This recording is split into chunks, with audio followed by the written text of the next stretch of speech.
Good evening. Welcome to Princeton University's Office of Undergraduate Admission Hangout Live. Tonight I have three amazing Princetonians here with me to join me to talk about all things Princeton, extracurricular life, academics, social life here at the university. These students come from either first generation or low income background, and tonight you are here because we reached out to you via our educational testing service listserv. You indicated you wanted to hear from colleges and universities, so we sought you out and thought it'd be a great way to have a virtual open house for all of our prospective students and potential applicants for this coming year. So I welcome you. We're excited to have you. We'll be talking for about a half hour to 45 minutes, taking your questions. So please, on the right-hand side, you see the Q&A box.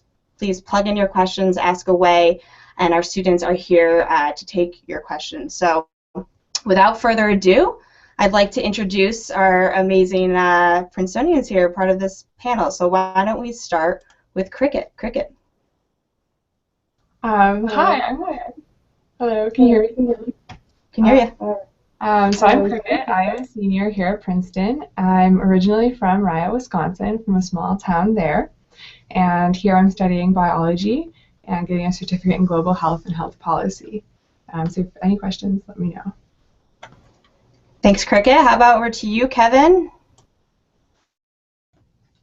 Sure. Good evening, everyone. My name is Kevin Lopez. I'm a member of the class of 2016.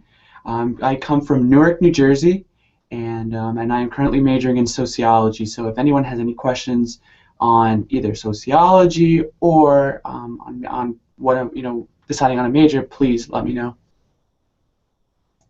Thanks, Kevin. And how about over to you, Shawan? You're up.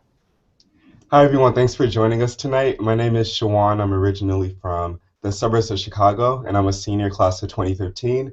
I'm majoring in our Woodrow Wilson School, focusing on education policy, and I'm really excited to talk to you all today.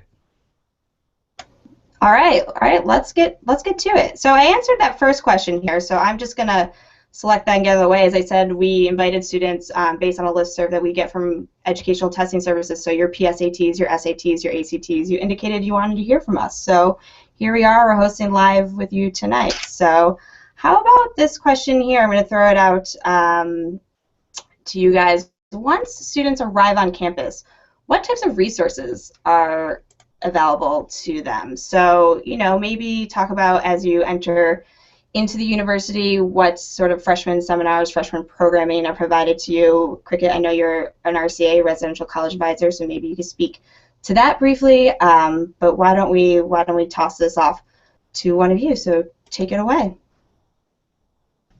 Yeah, I'm happy to start talking about the RCA position. I think that's one of the strongest programming offered to freshmen here at Princeton. So in RCA, I don't that even, and it's a residential college advisor. So your RCA is really just upperclassmen. Everyone comes and they have a group of roommates, and their RCA is in charge of kind of creating this community. So it's really just you have upperclassmen to kind of guide you and just sort of built-in friend group when you can.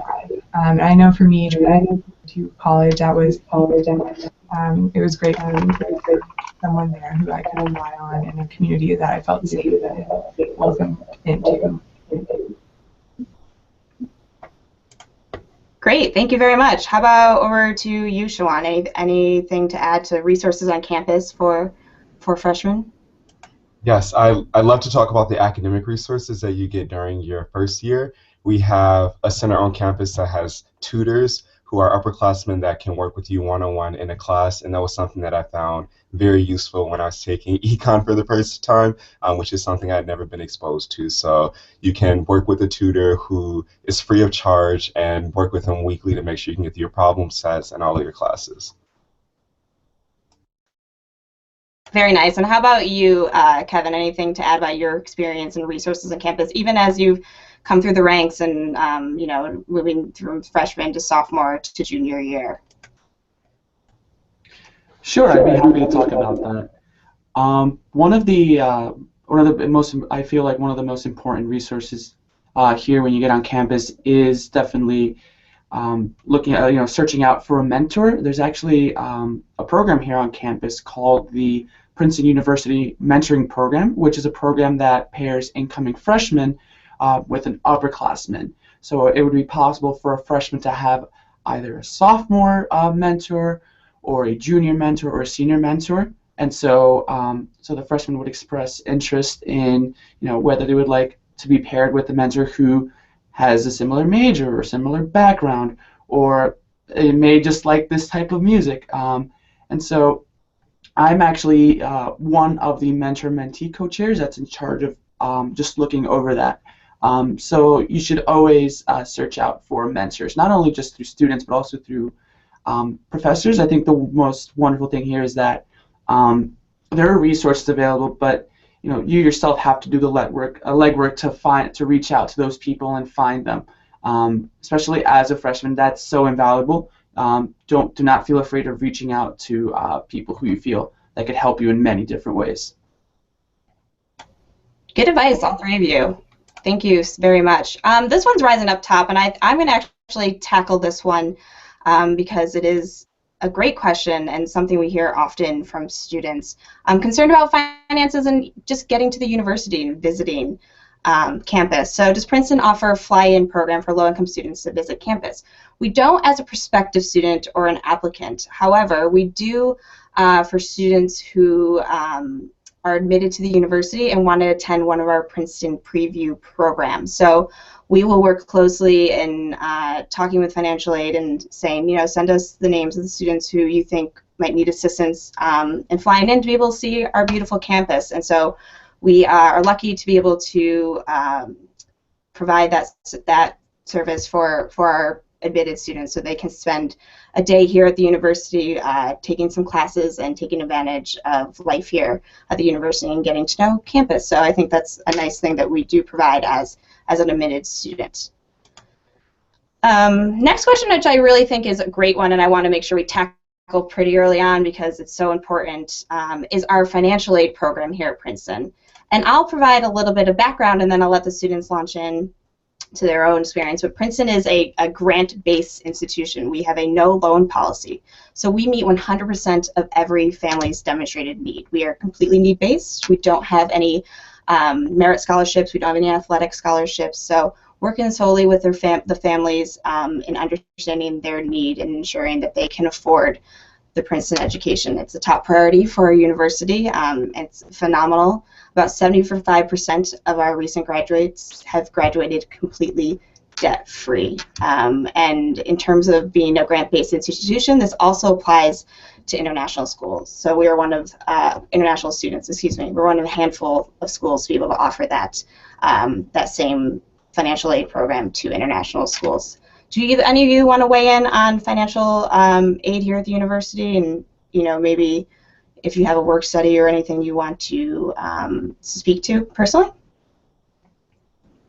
Sure, I'm happy to talk about some of the funding that you get, that you can get outside of your financial aid. I found the university to have a lot of fellowship opportunities for the summer in particular, whether it's an internship you want to do or if you want to go abroad. Academic departments are willing to give you funding so that you can do that, and I found that very helpful for me as a low-income student because my mom is always joking about how she can't pay for those programs, and Princeton has been very supportive in that regard. And I've also found the financial aid office to be supportive when I'm coming back for a summer if I wasn't able to work for the summer to have some money for textbooks or flights back home. I've been able to meet with the financial aid officer on multiple occasions, and they worked with me to modify my financial aid considering that I was doing something different over the summer than a job. So financial aid here is very flexible, and I found it very supportive on the whole. Yeah, I totally agree with Shawan on that. Financial aid here is great, especially when you go into the office. You see some very friendly faces, and what a lot of people have a concern, especially with financial aid, not just for Princeton but in college, is just having an estimate. So when I was applying to college, I used a tool that's it's called the Financial Aid Estimate Calculator. So if you'd like to have an idea of what your package would be, I would definitely recommend using that tool. But needless to say that each person's situation is unique, and the financial aid office is very understanding of each person's individual and specific needs. And so I know, as like I said, I am from Newark, New Jersey. I graduated from a public high school, so there are certain additional aid and grant for graduates of New Jersey public high schools, especially if you're from what they call like from designated places, so places like Newark or Trenton or Camden. Princeton grant could actually replace your required summer work study and the work study that you would be required to do during the school year. So there are many tremendous resources, and the financial aid office is always willing to work with you. I think the final thing I might add too is the consistency of financial aid is really important. I found since my freshman year, even as sort of the cost of living on Princeton's campus increases for certain people depending on what you do, where you live, and sort of what your eating options are. I'm sure you've all looked a little bit into that. So the cost of living here can increase a little bit, but Princeton will generally increase your aid, so it's comparable. So since my freshman year, I've paid the same amount of money, even though I've studied abroad and I've joined an eating club, and that has cost more, but I pay the same thing, which is really wonderful. Awesome, thank you guys. Great examples. So I think actually Cricket touches on a good point about eating options, and that lends itself to housing here at the university. So I'm going to take this next one. It's been voted up a few times. The first half I'll tackle in terms of I have a couple of questions regarding characteristics that are looked for upon acceptance and admissions. There's no one answer to that. We're looking to admit a variety of students. We're looking for you to be true to you, true to yourself. Of course, we want you to be a good citizen. We want you to be a good classmate. It's important that we know that you're nice. You do have to be a roommate on this campus. So there are a variety of personal qualities that we take into account, and we look closely at your teacher recommendations and your guidance counselor letter to be able to better evaluate that. But really, there's no one certain few characteristics that we're certainly looking for. We're just looking for you to be a participant on this campus, a good contributor, a good citizen, and those all play out in your essays and through your letters of recommendation. Now, turning to the next part of the question, how about more about housing here on campus? So could we, why don't you start talking about our residential college system and then maybe into upperclassmen housing options? Who wants to take it? I'm happy to take that. I spoke a little bit earlier about the RCA position, so your residential college advisor, and that plays a lot into the residential college system, which is what every incoming freshman feeds into. And for your first 2 years, so as a freshman and a sophomore, you are part of your residential college. There are 6 here on campus. You're sort of randomly assigned your freshman year, and then that's your home for your first 2 years. And everyone has the same sort of meal plan system. You can have different sort of levels of that meal plan, but you're in your college, you have a meal plan, and that's sort of where your home base is. And then going into your upperclassmen years, you sort of can change. You can have a variety of different options that you can choose from, which I think is kind of nice because it sort of breaks up your Princeton experience a little bit, and it's sort of like another new beginning, and it makes things exciting halfway through again. So you can go join an eating club and live in upperclassmen housing. You can remain in your residential college system that you've been in, or you can go independent. There's also co-op options, so you can join a co-op and cook there and live with friends there. Those are the main ones, I believe. Great, thank you. That was a good summary of essentially the housing here on campus, and just worth noting within the residential colleges, you are placed into them at random. We're looking to create great diversity within your new home setting. So within the residential college, there's about 200 in total, and there's a lot of pride around each one of these, which residential college you're a member of. And I don't know, maybe one of you can speak to some of the fun traditions within the residential college. I know we have, again, some RCAs on our panel, residential college advisors. So what are some fun traditions that happen within the colleges? Sure. a residential college advisor, and one of my favorite traditions is at the beginning of the year we have Clash of the Colleges, and this is when all of the freshmen represent the residential college wearing college gear and bright colors, and we all go to the gym and play games against one another, have a dance competition, and that's a really fun way to start off the beginning of the year. And at the beginning and toward the end of the year, there are also picnics that you do with your residential college, and there are weekly study breaks that you have with your residential college advisor where you can have a lot of food and a lot of snacks and bond with people who live in your hall.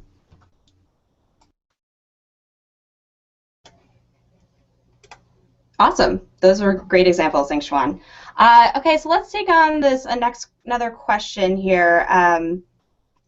How about, this is touching a little bit on back to financial aid, but maybe if you guys could speak to some work opportunities on campus for students. So what does a typical work-study position look like for the Princeton undergraduate?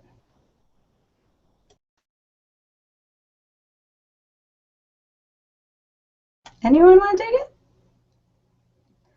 I mean, I've heard a host of positions within dining services, within the library, the bookstore, all ways to contribute back to campus and, of course, to earn some money to be able to have to use at your leisure. So it's a nice opportunity for students here on campus to be able to give back to their scholarship and put some money in their pocket. There's also a lot of other jobs available on campus that may not be work study, a lot of good opportunities for students. They do want to earn some extra money. We have a student employment website, so it allows them to log on, see what's available beginning of each semester, and perhaps, you know, start gaining some great work experience right here within the university offices. So it's a really nice opportunity for our undergraduates for that as well.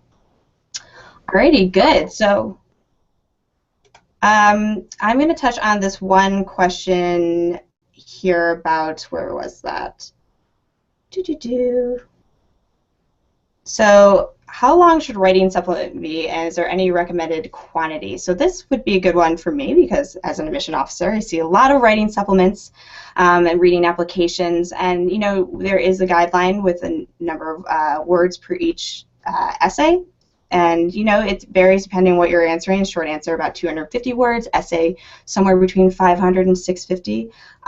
You know, keep it, we want a nice, concise essay with a good conclusion, but there's certainly no you know, limit on how many words that your supplement needs to be or has to be. So you know, when your essay is complete, it's complete. Just keep it within reason. Generally speaking, a one-page essay is certainly sufficient. You should be able to convey your idea through the essay within that space. There's one question that I want to throw to you guys, and I think it's really important. We talked about a little bit about funding research programs here on campus, and as we all know, at Princeton there's a big research component at the university, and that is through your senior thesis. And we do have 2 seniors on our panel, and they're getting started with their major research project, their contribution to the university. So can you talk a little bit about your own senior thesis and a little bit about maybe the financial support or other support, professors, your mentor, your senior thesis advisor, and just that relationship in general with the university? That'd be great. Sure, I'm happy to talk about my senior thesis. I'm writing mine on education policy, and I'm specifically looking at school discipline policies and charter schools in New Jersey. And I've been working with a professor in our Center for African American Studies, but I've gotten a lot of support from other faculty members throughout the university. Princeton staff members have a lot of connections to people who work in New Jersey and throughout the entire world, and they've been very supportive and given me contacts and people that I can talk to about my project to make sure that I have the best research possible. And I'm happy to talk about mine a little bit as well. So I am a biology major, as I mentioned, and I'm working with Brian Grenfell, and I'm looking at measles and mortality related to measles, essentially seeing to what extent measles predicts mortality due to a secondary infection, which has been really cool. It's a really up-and-coming topic in the field. My advisor is wonderful. I'm working with several of his postdocs as well. I actually was on Skype with one of them for a couple of hours earlier just because I didn't know how to do something, so I called him and I was like, Mike, help me, and he was right there for me, which is really an incredible opportunity, I think, I was also fortunate enough to get funding to do thesis research over the summer. So I spent 10 weeks in Kenya working in a clinical ward of a pediatric hospital, working on this as well, which was a very, very incredible experience, and something I couldn't have done without Princeton support. So it was wonderful. If I just might add to that, I mean, although I'm not a senior, so I'm a junior, like I said, in sociology. So I'm starting on a project which is called the junior paper. So it's basically a much smaller size of a senior thesis. So for me, it's exciting because I'm starting to get my first taste of what's ahead as a senior. But like everyone said, elaborated. Even as a junior, as young as a junior, if you have a great research idea, there's definitely funding for that. There's so many opportunities to look for, not only just Princeton specific, but reaching out for professors as well. I know plenty of my fellow classmates, even as young as freshmen and sophomores, they do work over the summer on research with them here on campus. So it's never too early to start thinking about ideas for these projects. And specifically, if you're curious, so my junior paper is discussing the intersection of race in media and how that affects jurors when they're making decisions. So I'm actually doing an experiment design here in Princeton, so it should be very exciting. And then as I go along, I probably have to expand on that for my senior thesis. This is all great, guys. Thank you. You guys definitely have your work cut out for you, but it sounds so exciting. I'm going to take this next question that's sitting here up top, just about SAT and ACT scores. In general, in terms of our review process at Princeton, we have a holistic review process. So no one component of the application carries more weight than the other. So the SAT or ACT scores is just one component of many that we review in the application process. So we are looking at your SAT scores, ACT scores, your transcript very closely. We want to see that you're performing at a high level in a rigorous academic program within your high school setting. So we're looking to see how you are performing within the context of your setting. We're looking at your essays. As I mentioned before, your teacher recommendations are very important. Your guidance counselor letter allows us to see if you're a good citizen within your school. So, it's a very, very thorough process. We are looking at you, the individual, and what you can contribute to this campus. So that tackles that. Before I jump into the next one down here, I actually wanted to ask you guys a little bit about your transition to the university. So in terms of navigating Princeton and maybe having that conversation at home, I think it's worth mentioning that we have 3 first-generation students here on our panel. So that conversation with your parents of, I'm going to Princeton, and it's maybe far from home or down the road for you, Kevin, in Newark, but what that meant for you and, how you did in that transition period. Who wants to start? I think, all right, Siobhan, you can go ahead. All right, thank you, Kevin. So I think my parents were very, very excited about me coming to Princeton. My mom in particular was somewhat nervous since I was going to be far away from home, from the suburbs of Chicago. And in terms of the transition, I found calling home as much as possible was a really nice way to make sure that I could make it at Princeton. Every time I called my mom or my dad, they always reminded me that I can do well in my classes and extracurricular activities and finding summer internships. And having that support from home, even though they weren't close to me, was something that kept me motivated and going out to do other things.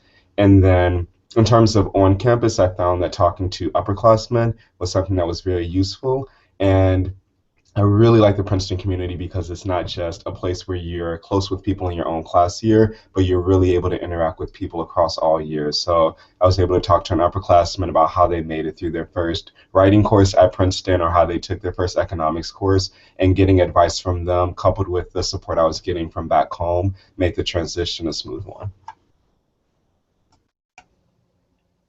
Good, thank you. So for me, so I like I said, I live in Newark. even though it was just an hour drive, it still felt like a completely new world to me, a different part of New Jersey. And also being an only child, my parents were very excited, but at the same time, they were like, we want you to call, you call us every day. So no, that was exciting at the same time. It was a little new to me. However, one of the exciting things that I participated even before I officially started as a freshman in September was this program called Freshman Scholars Institute, or FSI.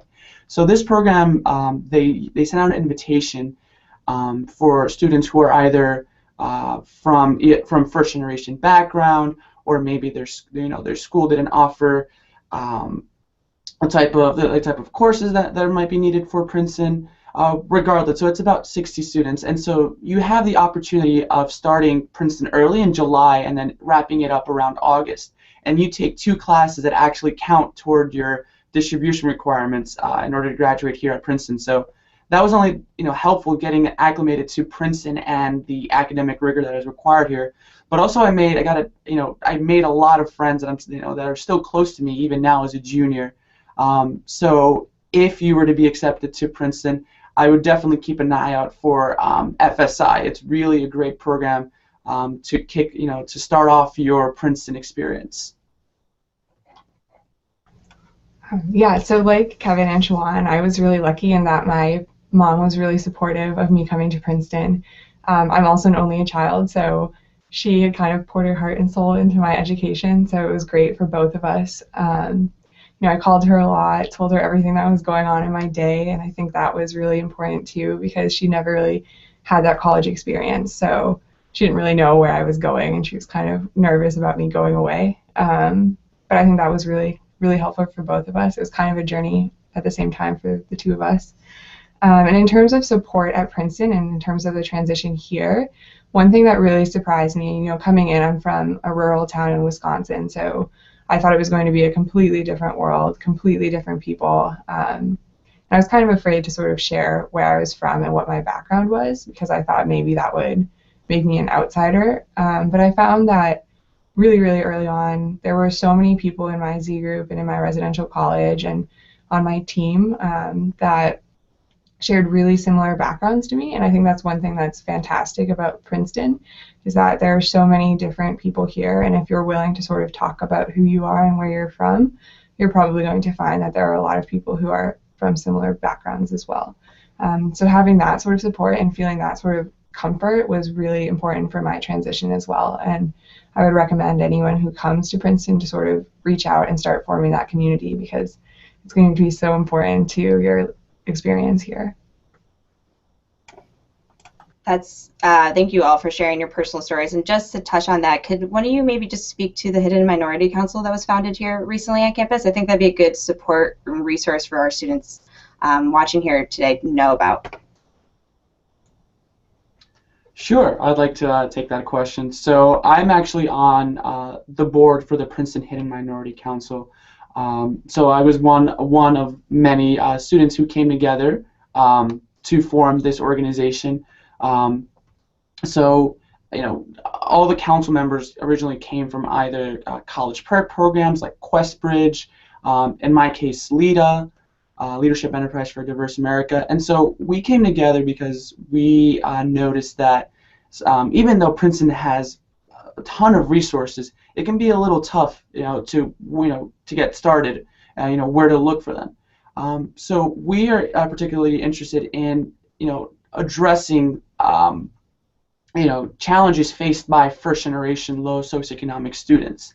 Hence the hidden minority, because, being from low socioeconomic background and being a first-gen isn't, just for example, just specific for one race. So we felt that this was a great program to not only help students get adjusted to Princeton, but also have professors who are also who were first generation from low socioeconomic backgrounds to come together and especially for freshmen, let them know that they're not alone, that there's a community here to help. And so we're right now in the stages of planning community dinners. So we're planning on having weekly dinners with either just the organization, and we are also planning on hosting a professor that would sit with us and then speak about his or her experiences as a first-generation or low socioeconomic person in the field of academia or in their college lives. So it's an exciting time for the Princeton Hidden Minority Council here on campus. Thanks so much, Kevin. That was a great way to describe the program. It's such an important resource for our students on campus. I love this one here, so I'm going to throw it to you guys. It's a fun one. Can you describe the student life at Princeton? So maybe talk a bit about your extracurricular interests.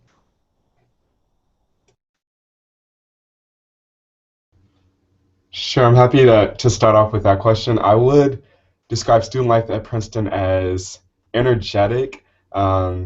Whenever I came in my freshman year, I remember we had the activities fair, and I walked in, and there were literally 300 student groups that were juggling balls or doing dance performances or talking about student government, and you just see a lot of energy and passion from students about the groups that they're involved in.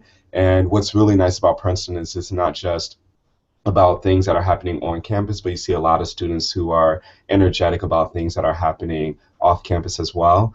One thing that I wanted to talk about in particular was my involvement with our PACE Center for Civic Engagement. There's a lot of energy around social issues and what Princeton students can do to help in that regard.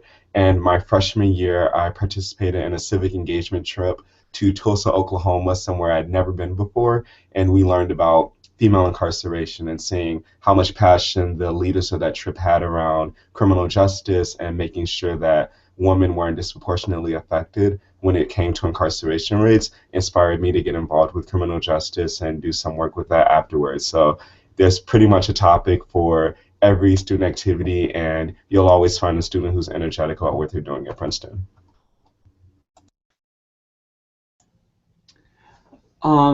So I agree with Schwan, definitely. There's so many opportunities here for extracurricular activities. I personally involved, besides the Princeton University Mentoring Program and Princeton Hidden Minority Council, I'm very heavily involved in athletics. I'm actually on the Princeton club hockey team. So we practice every other day, and then we have games on the weekends. And so for any potential varsity athletes there, Princeton is definitely great for athletics. It's very welcoming. And then for people who like to either continue playing the sport they love at the club level or learn a new sport, there's definitely opportunities there.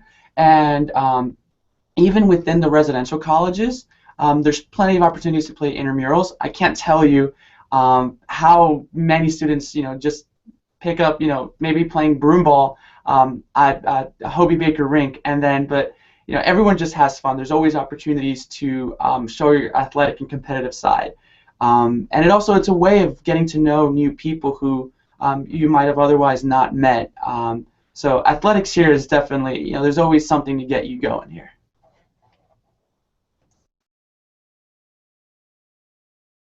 Thanks, guys. That was great. I'm going to take this question up top here, just about the application itself. And so, I want to make sure we focus on you guys in the student life, but there are a few application questions coming through. So, do we have to send any documents to show the community service work we did? There is an extracurricular section of the application where you can list your community service work. It is one of the options to list, so you can certainly include all the information there. If there's something you want to go into greater detail about, you're certainly welcome to maybe even write to it in your short answer or attach an additional document in the additional information section.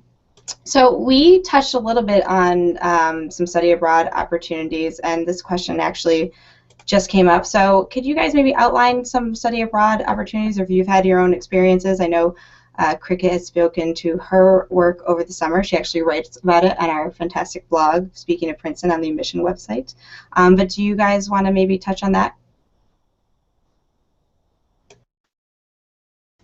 I'm happy to start with that. I studied abroad for my thesis research. I did my thesis research abroad during the summer for 10 weeks. And I also studied abroad during the academic calendar year. So Princeton has a ton of international programs if you're interested in pursuing them. Another great thing about those programs is the majority of them are fully funded, whether that's a sort of summer experience through an internship program. The international internship program in particular is one I would point to, or if that's an international research experience, There are also numerous sort of assistant programs that you can look into, short internships that are also funded that are international. So there are a great plethora of opportunities if you're willing to look out for those. You can go to the Office of International Programs as soon as you get here and ask them, what can I do to go abroad? And they'll give you so much information. So it's definitely very accessible no matter what your background is. That's great, thank you. And we have countless, as Krika was saying, study abroad programs. We also have a phenomenal Bridge Year program for students who are accepted to the university should they wish to take a gap year between their senior year of high school and their freshman year of college. They have the opportunity to apply to our Bridge Year program. And it's community service work, no academic component in the sense that you're earning credits, but you're living and working in a community in one of our 5 locations, so India, China, Peru, Senegal, or Brazil. And it's a great 9-month opportunity for our students. They come back saying they're transformed and they've completely changed their major choice as a result. And again, they also, sort of in the same vein as FSI, they have a great core group of friends when they step foot on campus. So a nice opportunity there. Please check out the Bridge Year website and the Princeton main website.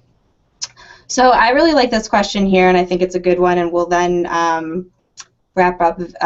We'll take this question, and then I'll ask you guys to provide one tip for our prospective students, our applicants, so start thinking about that. But this one is, how would you describe the relationship between students and their professors? And before we launch into this, I just want to mention there are a lot of questions coming through. A lot of them we have answered earlier in the program, so please sure to click back and check that out. Anything really admission specific, feel free to email our office, uaoffice@princeton.edu. We'll be happy to answer all of those. But while we have our students on air, I want them to be able to speak about some of the relationships with their professors.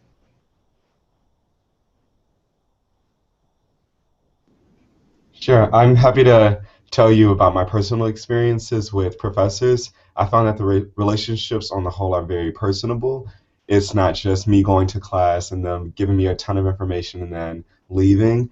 All professors are required to have office hours at least 2 to 3 hours per week. And so I've been able to go to office hours and talk about my work with student government, for example, or get some advice about what I should do over the summer.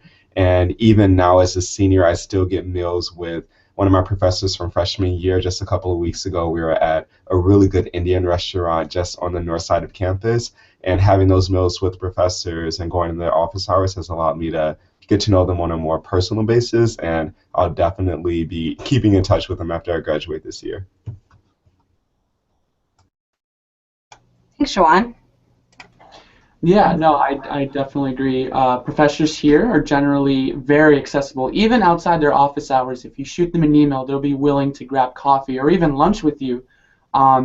Actually, I think one of the reasons why I picked sociology was because of the professors that were in it. The professors there are they're very welcoming, and they're always interested in not only about your time here at Princeton, but also your personal life. I feel like some of my professors, have asked me much deeper questions than sometimes my parents. But it's great to have that other support system. Besides your friends and family, of course. It's again, it's all up to you to go ahead and introduce yourself to the professor. Don't be afraid, because they want to meet other people besides their fellow professors. They want to meet the people that they're teaching.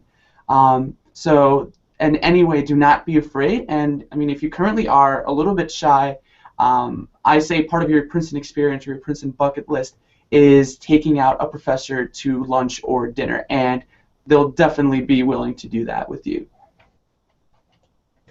Yeah, I would just kind of echo that. I really think your relationship with your professors is what you make out of it. You could go to lecture every day and never really go out and reach out to your professors, and I think that's one type of experience. But if you're willing to sort of reach out to your professors to take advantage of the opportunities they give to you, you're going to have these great relationships that are really life-changing in some ways. They're really incredible resources. They're really incredible people, and your professors are here for you, essentially. This is mostly an undergraduate institution, and I think that's one way where you really feel that on Princeton's campus. And I guess the final thing I would say is that our professors are actually really cool people. They're really funny people. They make really bad puns. They make really bad jokes. But they're actually a lot of fun to be around. I'm really glad for everyone that I've gotten to know a little bit better. You know, I've been really, really happy that I've reached out and did that. Thanks, guys. They definitely sound like some really special relationships here at the university. Okay, so as I mentioned to you before, how about a tip for our applicants, our prospective students? I imagine many of them are seniors in high school, so something, you know, put them in you in their shoes at this time, and just offer some advice. Who wants to start?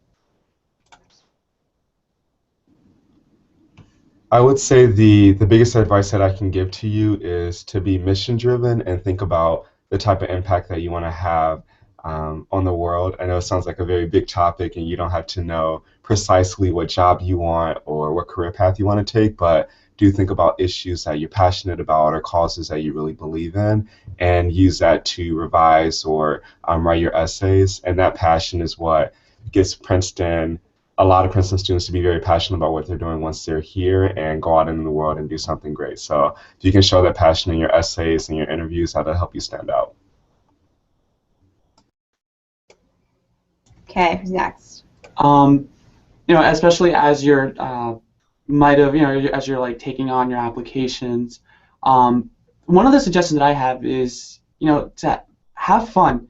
In a way that, you know, you shouldn't look at the application and saying, oh my goodness, this is what they're gonna judge me, and if they reject me, I'm not a good person. No, I see it, the application, when I was in high school, I saw it as a way to really express who you are. So, you know, if you're concerned about, you know, maybe scores and all that, you know, you have opportunities to explain, you know, who you are as a person. And, you know, don't get all caught up with the application. You know, remember to always keep your friends. Now, as I'm sure you all are seniors, so you know, keep your friends, keep talking to them. You have a great support network.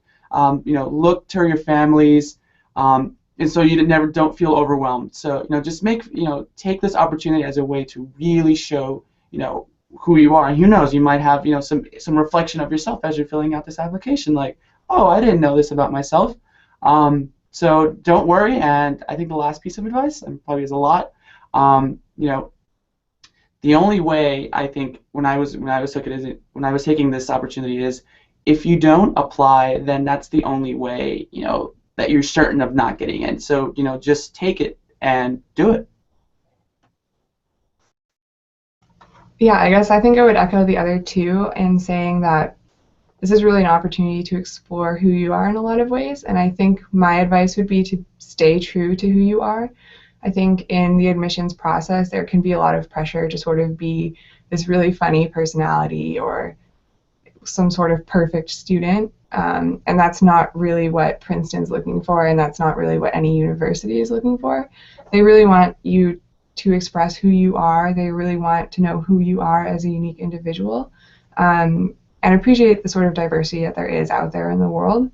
So I think that would be my advice, is to really think about how you're, not so much how you're presenting yourself and that I need to get into this school so I need to be a certain persona, but in that I'm presenting myself in a true manner. And then that way you're going to find the school that fits you the best anyway.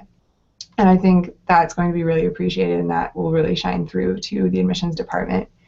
And I guess as a final sort of word, I think that, you know, I remember my senior year of high school going through this sort of process and being so worried about getting into the perfect school. And someone told me, you know, wherever you end up going to college, you're going to be happy and it's going to end up being right for you down the line. So I think I would sort of echo that to you all, because, you know, if you're looking into colleges now, it's really stressful, but sort of just go with it, take advantage of it, you know, explore this time, and just believe in who you are and where you're going, I guess, would be what I would say, and it's going to be all right in the end. I think that's a perfect note to end on. So I want to thank our three students here who joined us today, Cricket, Kevin, and Shawan. We are most appreciative in the admission office. I want to just mention, if you have any questions for the admission office, feel free to reach out to us at any time. uaoffice@princeton.edu is our email to reach an officer to ask them a question about your application or anything about Princeton University in general. We're happy to help. In addition, explore our website. We have a very robust website full of great content, including a great student blog for you to, again, connect with students and learn more about everyday life here at the university. And I really encourage you all to check out our financial aid website as well and just learn more about our grant-based institution and our no loan policy. It's truly a phenomenal program. It's tough to beat. So best of luck to all of you. Can I get one final wave from our panelists? Bye, guys. And everyone have a great night. Good luck.